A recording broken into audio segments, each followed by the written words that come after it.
Let's do a photographer review for the 16-inch MacBook Pro with the M3 Pro chip. This is ArtIsRight. Before we start, subscribe if you're new and hit on the bell icon so you'll be notified every time I upload cool new videos like this.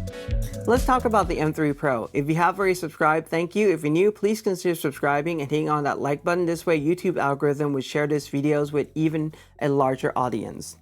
As usual, I'll be sharing a lot of information. I highly encourage that you pause the video so you can analyze the result yourself, in addition to the analysis I'll be sharing with you, and timestamp to the various tests will be in the description as well. This way, if you want to jump ahead, you can do that. If you find information that I'm sharing with you helpful, please consider supporting the channel. I'll leave a link to my tip jar in the description. You can choose to use YouTube Super Thanks, or the first thing I'm really trying out right now is YouTube membership. It's just $1 a month. If you want to be a part of this channel, you want to get priority replies on the comments that you leave me, that is a good way to support the channel, and all the fundings would just go in directly to running this channel.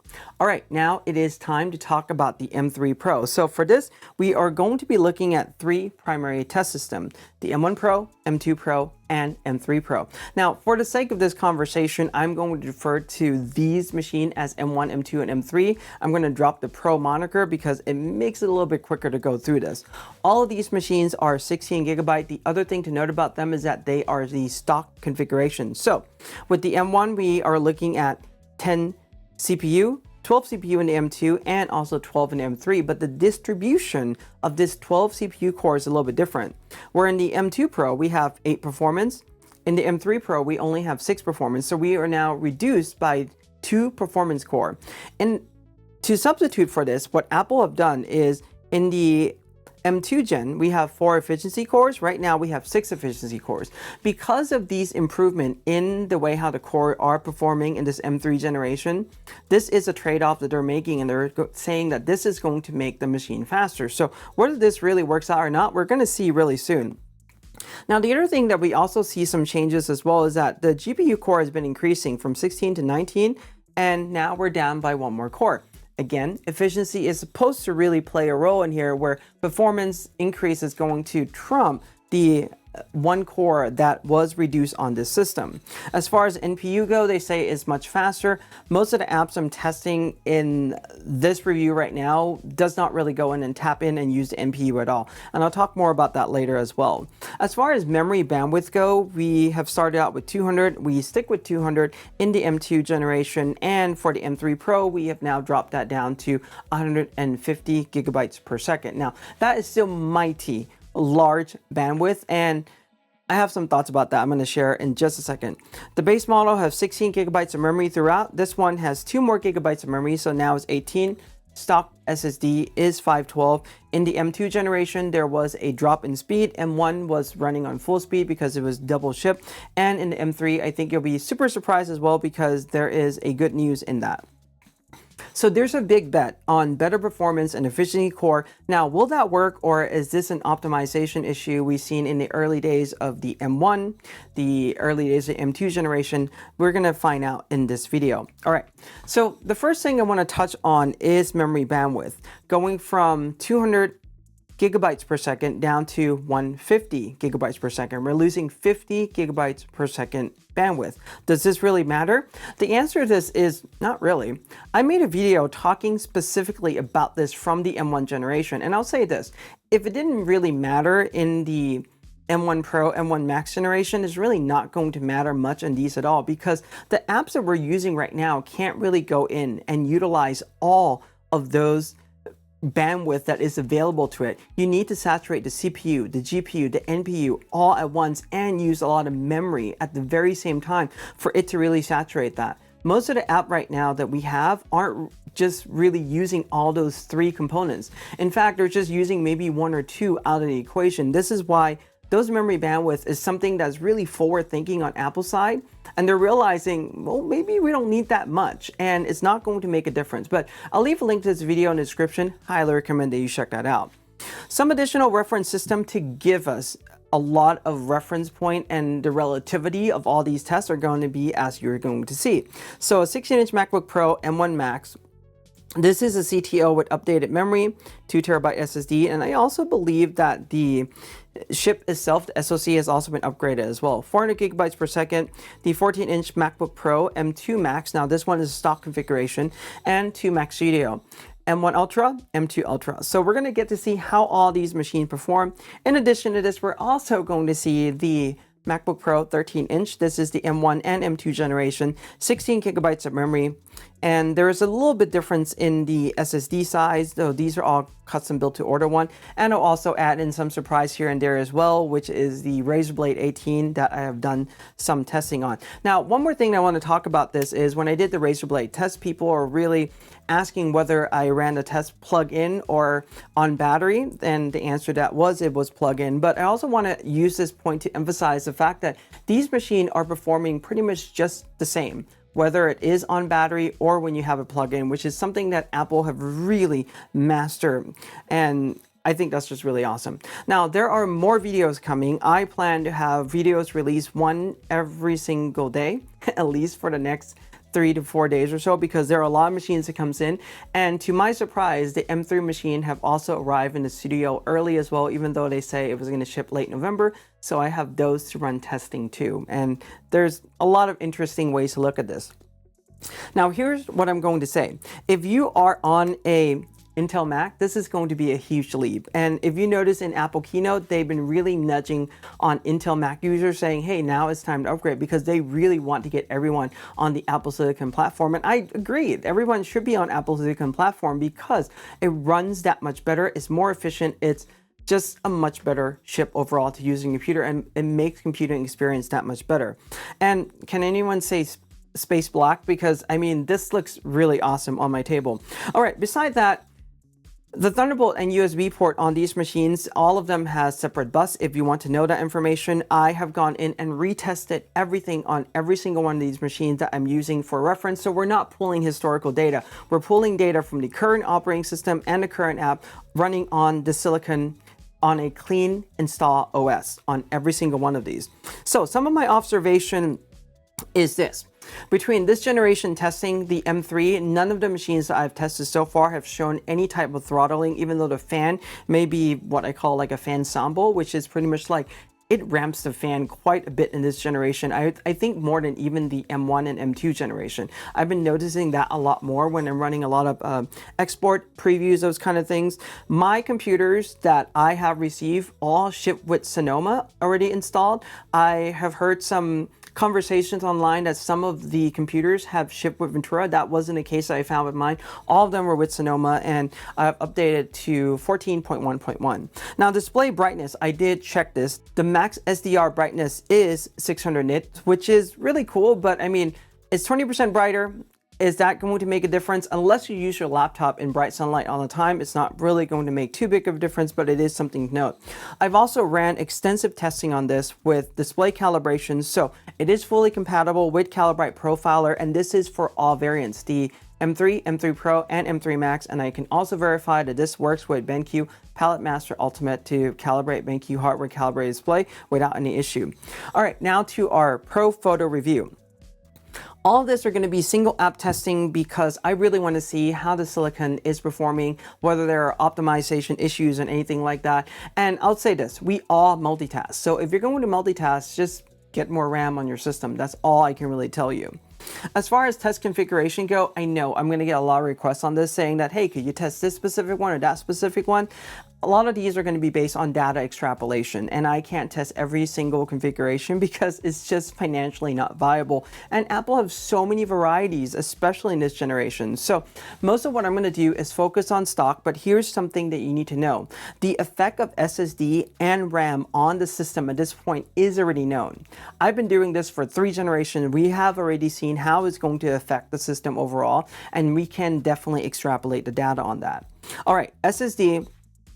Storage is fixed internally, meaning that you can't expand it internally, but you can always plug in an external drive to expand the storage in the system. Now, this could be a spinning disk, SSD, it could be a DAS, it could be a NAS. There's so many things you can plug in to expand your storage, but whatever you configured inside the machine, that is pretty much fixed. So let's take a look at SSD speed.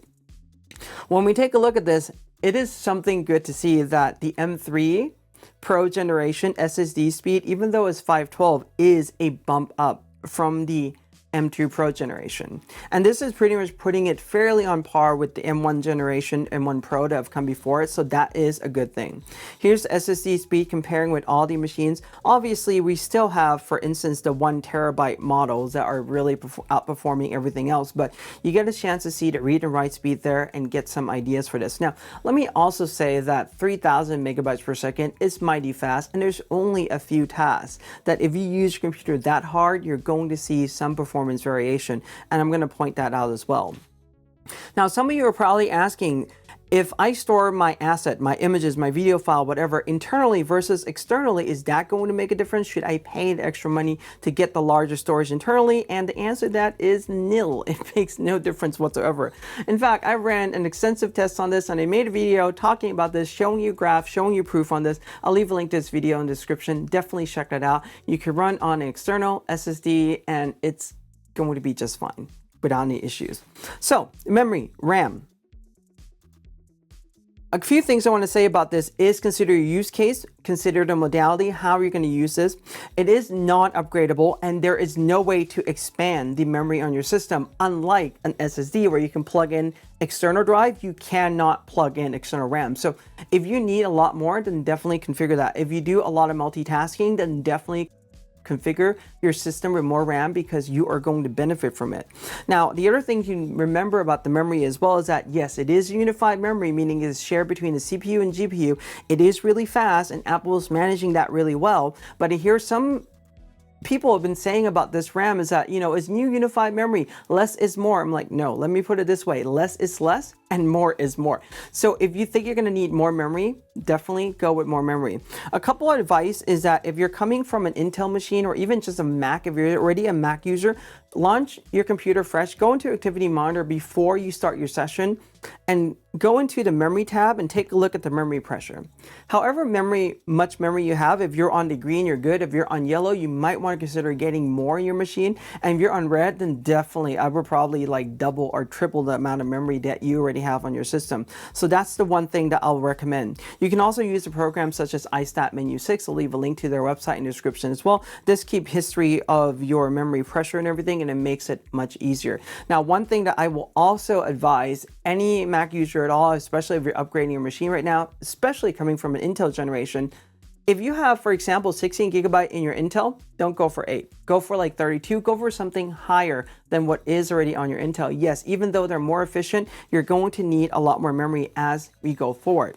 If you are a pro, definitely recommend configuring your computer with at least 32 gigabytes of memory. In the case of the M3 Pro, that is 36 gigabyte. The reason why is because most of us are not going to be disciplined enough to start our computer up and run one singular app. The other thing too to consider is that the OS itself is already occupying memory on the system, and it needs that to pretty much run the operating system. So the moment you start to launch Lightroom, it starts to pile on. You have a web browser running, you have Photoshop running at the same time. All these are now occupying memory. Yes, it can compress these and put it into the background, but having more of it and having to go less on the swap is definitely something to consider. And believe me, 32 gigabytes memory for Pro is definitely something that I recommend. So reading the specs, here is how you're going to read the spec, and this is the abbreviation sheet. I'll leave a link to this in the description as well. Now let's talk about our benchmark result. So Lightroom Classic Sonoma 14.1, 14.1.1, Lightroom Classic 13.0.1, full acceleration, and this is shared with you for reference right now because some of you are asking like, hey, you're testing Nikon D850, that's kind of like an old camera, blah, blah, blah. I mean, it's still a valid test because I'm keeping the same group of images that I've used close to 5 years ago today to do all my testing. Anyhow, this is a result from the Max Studio M2 Ultra. You can see that the D850 took this long to preview. Z9 high efficiency compress is taking around a little bit longer, and the Sony A7R5 lossless compress large, it's taking that amount of time. So you get a chance to see how this compares to the rest. And we're now going to take a look at the Nikon D50 result comparing 3 generation of the M Pro chip. So M3 Pro, M2 Pro, M1 Pro.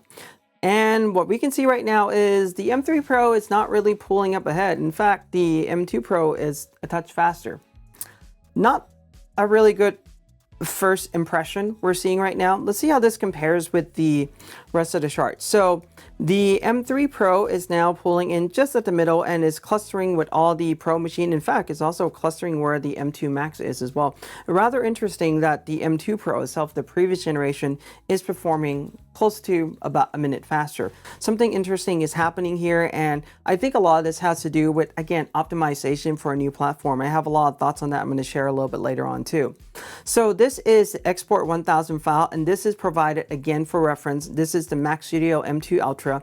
So you can see the timing that the M2 Ultra is taking to export D850, the C9 with high efficiency compress, and the Sony A7R5. This is the 60 megapixel camera right there. You can see how the timing are really separated apart, and this is just to give us a reference. Now let's take a look at this. So in the Lightroom export, which uses CPU and GPU combined, we are seeing a better performance on this. Now, is this a much better performance overall? It is, but the improvement is close to around like 33% or a little bit over that compared to the M2 Pro. However, the M1 Pro is really holding on to itself just fine. And if you take a look at this compared to the M3, you're looking at around maybe like 14% reduction in, or 14% faster or so. It's not really significantly faster. And I think a lot of this has to do with just the way how the system is just being optimized right now, or how the app is really going in to utilize those cores in a non-efficient manner.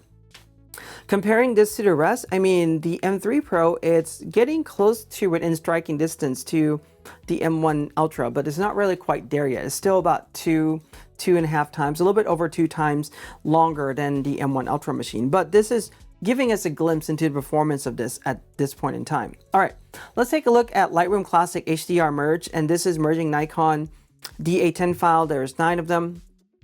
And with this, we see something interesting happening, and that is the M3 Pro is taking 31 seconds, whereas all these other machines are taking that much longer, including, you can see the result for the Razr as well. But anyhow, this is telling us a few things. Because this is a CPU-based task, the core that is really running on the system, the megahertz of it, is running slightly faster than the previous generation when it comes to a task like this. So we're seeing some improvement, and we're seeing the areas where the M3 chip has improved.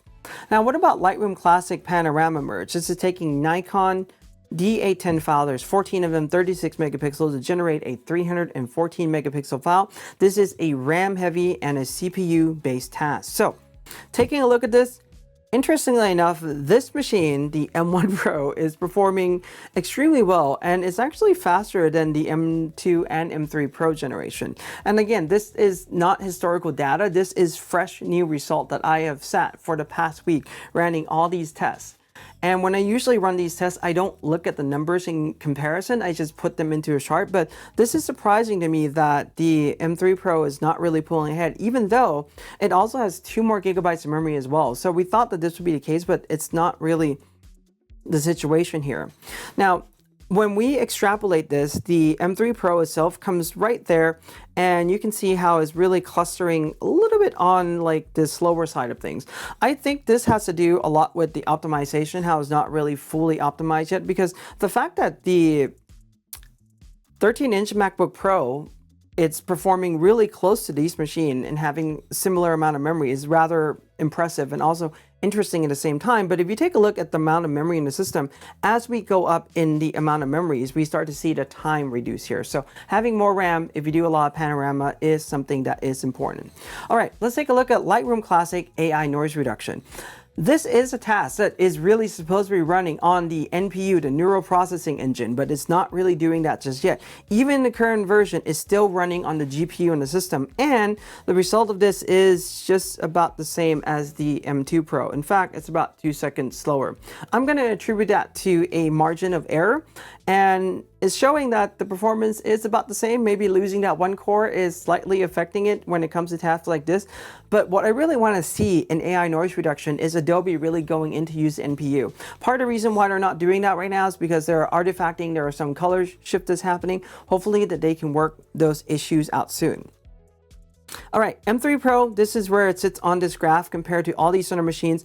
If you want to have a fast AI noise reduction machine right now, I would probably take a look at the Ultra for the time being. All right, now let's take a look at Lightroom. This is, again, Sonoma. I already share with you the version. Lightroom 7 full acceleration is supported on this one, and we can see that when we really use the CPU, GPU, and RAM all in combination, in concert together, which still does not exceed the memory bandwidth on the machine, by the way, of the 150 gigabyte. It doesn't even come close. But when we do this, we do get a reduction in timing, and this is about close to, I would say, like 30% faster or so. This is a good number to see, and you can see how the M1 and M2 are just kind of like trailing each other a little bit.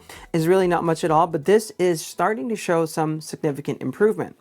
How does this compare to the rest? Well, the M3 Pro is doing a pretty good job and is performing very similar to the M1 Max. Now, as I start to review more machines and start to add the Max machine in to the mix, for example, the M3 Max and so forth, you're really going to see how this is really going to spread out, and it's going to give you a better idea as well as far as if you want to go out and buy a machine today, what's going to be a good one for you. Capture One 23 version 16.3.0.76. I mean, if the version was in binary, it'd be hilarious. Anyway, so Capture One import, it is showing a better time, but it's just marginal improvement. What we have seen is this slope graph, which we are expecting. M3, M2, M1, slight improvement, a little bit over like 1 minute and 18 seconds, but I wouldn't call this like surprising or anything like that. I'm expecting to see more of this, but part of this, it's not really just the silicon alone, it's also Capture One going into not really utilizing the CPU fully. And I understand why they're doing that, because if you're tethering, they want you to get a good performance on bringing the machine in, slowly rendering the preview, and you're not really going to be rendering thousands of files at once like I'm doing now. But Capture One, seriously, you need to have an option for tether capture workflow and also image editing workflow, because you are now selling your app as an image editing program, yet it's not really there yet to optimize performance on this machine. Anyway, let's take a look at the result with the rest of the lineup. Interestingly enough, the M3 Pro is coming up at the very top, almost really just gracing the M2 Ultra. And this is just going to tell you right now that Capture One, you can throw the resources at it. And if you're primarily using Capture One, don't bother upgrading your top machine. But if you're using Capture One and another app, then yes, it makes sense. But if you're just using this program solely, there's a point of diminishing return, and we're going to find that out a lot more when we start to do testing on the Max model as well. So Capture One export, this is using GPU only, and I am rather baffled by this, that it's not that much faster than the M2 Pro. I guess losing that one extra GPU is really attributing to this. So this is a rather interesting result to see here, and it's a little bit over like 2 minutes longer. So I would say that this, or close to 2 minutes longer, this is a rather interesting result from what I am analyzing right now. And I would say that if you're using Capture One, maybe just go for like the M2 generation machine and you're going to be just fine for your workflow. All right. Capture One, M3 Pro, this is where it is, pretty much in the middle of the graph. It's not anything surprising, not anything like special. So let's move on. Now let's take a look at Photoshop. For this one, I am still using Digital Lloyd Chamber Test, and I'll leave a link to his website in the description. To give us some background, I have a license, a commercial one, to use the Puget system testing. However, they are still in the beta right now for a Mac system, especially with Apple Silicon. And I want to wait until they get out of the beta system first. This way the numbers and the scoring would remain a little bit more consistent as we go from generation to generation. But at some point, we're going to move over to the Puget system testing. These are the testing that I'm using from Digital Lloyd. It's still a valid, good test. And these are the results for the Photoshop speed test. So 70 and 90% RAM. Interestingly enough, all these other machines at one point in time were able to accomplish this task in the low 4 seconds. These are really getting into, like, for example, 5.5. They're really just a second apart. It's really not a big deal. But it's also denoting too that the current operating system and the current software is slowing things down a little bit, and is also showing us that the M3 Pro, the frequency is higher than all these other machines, or is running more efficient. So the CPU task is running slightly faster where we would expected it to be. Rather interesting result we're seeing here. Now this is Photoshop Medium, 15.7 gigabytes. imagine this for just a second. On a 16 gigabyte machine, this would already fill up the RAM because there's not enough space for the operating system, Photoshop, and also this file to run at the same time. So it's going to scratch this already. And this is where the speed of the SSD does come into play a role, which is also the reason why when we bump this up till about like 90% memory or so, we're seeing a couple things. So we're seeing this running faster because number one, we allocated more memory for Photoshop to use to process this file.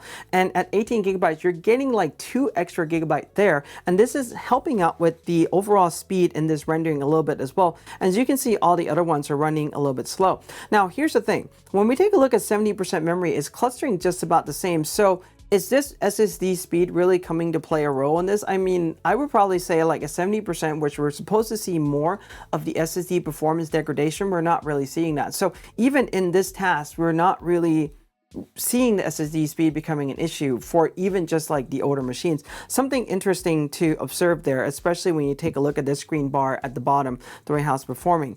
Now let's take a look at Photoshop Huge, 56 gigabytes. So for this one, with 18 gigabytes of RAM and the M3 Pro, we are now stuck right there, right in the middle where it should be, because this is pretty much just literally a RAM and CPU intensive task, and everything else gets, put into the scratch disk. So interesting results we're seeing there. And if you want to run this task really fast, and if you're constantly working with these type of files, you're going to buy a machine that has more memory on the system already. But if this is something that you only dealt with every so often, every occasionally, I mean, it's really not that big of a deal to wait, for example, a difference between 1 to like 2 minutes. I still recommend going to upgrade to 32 or 36 gigabytes of memory on your system for Pro, but that's just my personal thought. All right, Final Cut Pro encoder decoder engine. This is Final Cut 10.6.10. H.264. I've also included a result from the Razor there, but let's just remove this because it's making our graph a little bit scrunch. All right, if we take a look at the result, a couple of things that I note here is that the M1 Ultra is now performing faster than the Max SoC. This is exactly what we have expected from the M1 Ultra for the longest time, but it's not until like the M2 Ultra has been out and until this version got released that we finally saw the M1 Ultra export time got reduced, because that has even more encoder decoder engine than the Max chip. Now where this performs, this is pretty much clustering in with all of the Pro chip that have come before it. So it's performing pretty much exactly the same, and also exactly the same as the M1, M2 chip as well, or really close to each other rather. Still about a minute apart, but you start to get the idea in terms of performance. And you can get a chance to see here, this is H.265 export from Final Cut. We're also seeing a time reduction in the M1 Ultra, which is good. Even though I have already upgraded to the M2 Ultra, I really wish this time reduction was around when the machine was still current on the market. Anyway, if we take a look at the M3 Pro, 18 gigabytes of RAM, we now see that the timing is clustering in pretty much very similar to the other machines that we have in the Pro lineup, and also just the regular as well, regular M1, M2, you can see that there. ProRes 422. This is with everything, including the Razor. Let's cut the Razor out. And this is the result we're seeing right now. So the group of this is pretty much very similar, although we see some interesting things happening here. When it comes to 422, these Pro and Max chip are doing way better than just the regular chip. So if you're doing the ProRes, get the Pro chip or get the Max chip is definitely something that helps. All right, Adobe After Effects benchmark. So H.64, this is a CPU-based task, and the M3 Pro is not pulling ahead. In fact, it's just only pulling ahead of the M1 Pro just a little bit. But for this, it's still slower than M2 Pro. Rather interesting result. Now, the other thing I also want to share with you as well is that by default, After Effects on Macs right now is using CPU Mercury engine as export. You can also go into the project setting and choose to use the GPU as well, to which I'm showing you the time difference between the CPU and GPU. And the variation of this really comes down to just only a few seconds apart. However, using the GPU has a tendency to produce artifacting. There could be color shift. So my personal recommendation would just simply be to just stick with the CPU when the timing is not that far off apart. So this is the result that is using the GPU export so that it's a few seconds faster, but this is just to give us an idea as far as where things perform.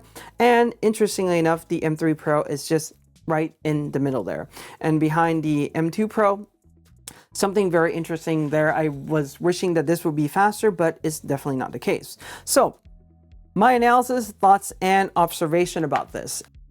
A couple things. First of all is that the betting on the better performance and efficiency core didn't really work out, or it may actually work out, but what we're really seeing right now are a lot of these apps that are not really optimized for the system yet. And one of the things that I have already said this with the M1 generation is that optimization is paramount when it comes to the software running on the OS. And you may argue that, yeah, the OS handles everything. Yes, it does, but your code base needs to be optimized to communicate with the OS too, so the OS know how to delegate the task. Otherwise, what we're really doing right now is having really powerful machine, and we're just using the brute force of it to really process our tasks. And that's really what we're doing, is just using brute force and just a sheer amount of power in Apple Silicon to go through these tasks, without necessarily going and optimizing as much. Now, with the release cycle of the OS yearly and also the cadence of this machine, there is really a lot that the developers really have to catch up to. The other thing that I want to share with you some thoughts on as well is regarding something that I hear a lot have a conversation about, is to future-proof the machine.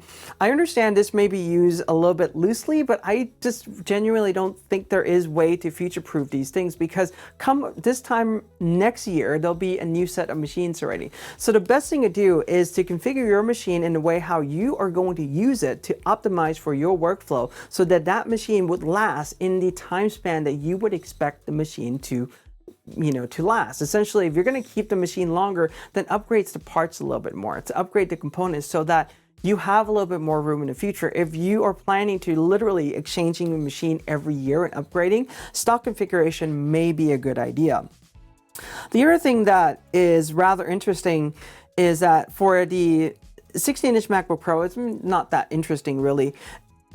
When it comes to the M3 Pro, the 16-inch one, there is just only one SoC. There's really no lower tier, the base tier, and the top tier. You're just only going to get the top M3 Pro chip. So something interesting to note there in this regard. The question is, should you upgrade? Based on the performance I'm seeing right now, I would probably say it depends on where you are. But if you're coming from the Intel generation machine, I say yes, absolutely. Go on any Apple M machine, because it's going to perform that much better. However, if you're already on Apple M system, unless you're on a regular M and you want more performance, going to Pro to Max or Ultra is definitely going to boost those performance up. But if you're already in one of the Pros or the Max SoC, or even just the Ultra, I will look at the use case. Like, do you need to expand your system one way or another? You need to have a larger SSD or more memory in the system that you can't expand because you can't plug in extra memory. If that's the reason why, then that would be the motivation that you might want to go in and upgrade the machine. And getting the current one's not a bad idea, but also I have a few upgrades paths to share with you as well. So this is the chart for good, better, best for the different photo apps and also the video apps as well. And notice how I also put in the M3 Max as a little opacity there, because I haven't really published the testing result for those yet. So we're going to leave those as a suggested recommendations for now for those machines. But here is a path for an M upgrader. So if you already have an M machine, the easiest way to use this chart, pause the video, take a screenshot of this. And if you really want to, let me know. I'll export this as a JPEG so you can have it to print it out or something. But circle the machine you have. Let's say if you already have the M2 Pro. Taking a look at the performance of M3 Pro is really not that big of a jump. Now, I'm going to be publishing the result for the M3 Max in the next few days or so. This may be a good upgrade path, but also going to the M2 Max may be a good path as well. The other thing that you can always do is draw a line and jump across, for example, to the Ultra, or the other thing that's really neat is that if you just want to go for a desktop, the M1 Ultra is still a really solid machine, and the price are really just coming down quite a lot lately. So there's many upgrade paths here, but hopefully this is giving you some idea as far as how the M3 Pro 16-inch MacBook Pro is performing. There are a lot of great things in these machines, but we're starting to see a yearly, a generational incremental upgrade of just a few percentage here and there, or maybe like 10 and 20, but in the testing result today, there's only a few tasks where we're really starting to see that percentage bump in performance already. And I feel that maybe in the future, when the optimization comes, we are going to get better performance out of this. Fingers crossed, let's hope that is the case, because the numbers we're seeing so far, these are kind of literally early day numbers from the current app that are already on the market. And this gives you a good idea as well as far as if you want to, get the machine, maybe consider it M2 and M1 generation. Those are definitely going to still be a great value machine. Hope you find this helpful. If you have any questions or comment, leave them below. Give us a like, subscribe, and hit the bell if you're new, and in art we trust.